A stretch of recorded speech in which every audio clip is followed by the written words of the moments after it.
జూబ్లీహిల్స్ ఉప ఎన్నికల వేళ బీఆర్ఎస్ కాంగ్రెస్ నేతల మధ్య మాటల యుద్ధం పీక్ స్టేజ్కు చేరుకుంది. తాజాగా హరీష్ వ్యాఖ్యలకు మంత్రి పొన్నం ప్రభాకర్ కౌంటర్ ఇచ్చారు. బీఆర్ఎస్ అనవసరపు రాద్ధాంతం చేస్తుందని, జూబ్లీహిల్స్ ఎన్నికల్లో ఓట్ల కోసమే బీఆర్ఎస్ డ్రామాలు ఆడుతోందని అన్నారు. బీఆర్ఎస్ డైవర్షన్ పాలిటిక్స్ చేస్తోందని, గులాబీ నేతల తప్పుడు ప్రచారాలను నమ్మొద్దన్నారు. రాహుల్ గాంధీ గురించి మాట్లాడే స్థాయి హరీష్ రావుకు లేదని, బీఆర్ఎస్ ఎన్నో హామీలను ఎగ్గొట్టిందని, ఆటో కార్మికులకు కాంగ్రెస్ ప్రభుత్వం అండగా ఉంటుందని అన్నారు. బావబామర్దుల నసభరించాల్సిన పరిస్థితి తెలంగాణ ప్రజలకు పట్టింది అంటూ కాంగ్రెస్ ఎమ్మెల్సీ అద్దంకి దయాంకర్ మండిపడ్డారు. బీఆర్ఎస్ నేతలు అధికారంలో ఉన్న 10 ఏళ్లు బందిపోటులాగా దోచుకున్నారని విమర్శించారు. బీఆర్ఎస్ నాయకులు ఇంత దిగజారి మాట్లాడతారా అని ప్రశ్నించారు.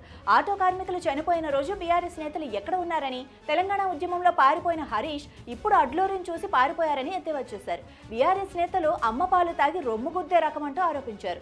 సొంత మనిషి కవిత తనకి అన్యాయం జరిగిందని చెప్పినా కూడా పట్టించుకోవటం లేదని అన్నారు. రక్తదానం చేయటం అంటే ఇతరుల ప్రాణాలను కాపాడటమేనని డీజీపీ శివధర్ రెడ్డి తెలిపారు. రోగుల అవసరానికి తగ్గట్టుగా జనాభాలో 1% రక్తాన్ని దానం చేయడంలో ప్రజలందరూ సిద్ధంగా ఉండాలన్నారు. 1 యూనిట్ రక్తం 3 ప్రాణాలు కాపాడుతుందన్నారు. పోలీస్ అమరవీరుల సంస్మరణ వారోత్సవాల సందర్భంగా హైదరాబాద్ కమిషనరేట్ పరిధిలో మెగా బ్లడ్ డొనేట్ కార్యక్రమం నిర్వహించారు. ఈ కార్యక్రమంలో DGP Shivadhar Reddy, Hyderabad CP VC Sajjanar పాల్గొన్నారు. ప్రతి ఏటా 4 సార్లు బ్లడ్ ఇచ్చే అవకాశం ఉంటుందని, సమాజంలో రోడ్డు ప్రమాదాల్లో గాయపడే వారికి ఈ రక్తం అవసరం ఉంటుందని అన్నారు.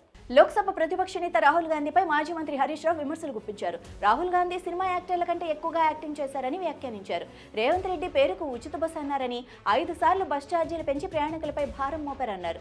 అశోక్ నగర్ వెళ్లి మెట్లపై కూర్చుని మొదటి ఏడాదిలో 2 లక్షల ఉద్యోగాలు ఇస్తామని చెప్పి మోసం చేశారని, ఆటోలో యూసుఫ్ కూడా వెళ్లి ఆటో వాళ్లకు ఇచ్చిన హామీలను విస్మరించారన్నారు. రేవంత్ రెడ్డి ఢిల్లీకి మూటలు మోస్తున్నారని, మంత్రుల వాటాలు పంచుకోవడానికి డబ్బులుంటాయి కానీ ఆటో కార్మికులకు ఇవ్వడానికి ఉండవా అని ప్రశ్నించారు. మెగాస్టార్ చిరంజీవి ఫిర్యాదు చేసిన డీప్ ఫేక్ కేసుపై విచారణ చేస్తున్నట్లు నగర సిపి సజ్జనార్ తెలిపారు. చిరంజీవి ఫోటోను అశ్లీలంగా మార్ఫింగ్ చేసిన కేటుగాళ్లపై కఠిన చర్యలు తీసుకుంటామని పేర్కొన్నారు. డీప్ ఫేక్ మూలాల్లోకి వెళ్లి నిందితులను అరెస్టు చేస్తామని, ఇలాంటి డీప్ ఫేక్ సెలబ్రిటీల కేసులు పెరిగే అవకాశం ఉందని అన్నారు. దీనిపై త్వరలోనే ప్రత్యేక టీం ఏర్పాటు చేసి విచారణ చేస్తామని ఆయన వెల్లడించారు. మెగాస్టార్ చిరంజీవి ఫోటోలను మార్ఫింగ్ చేసి అశ్లీల వీడియోలుగా మార్చి వెబ్సైట్లో, సోషల్ మీడియాలో దుండగులు పోస్ట్ చేశారు. దీంతో ఆయన వెంటనే సిపి వీసీ సజ్జనార్కు ఫిర్యాదు చేశారు.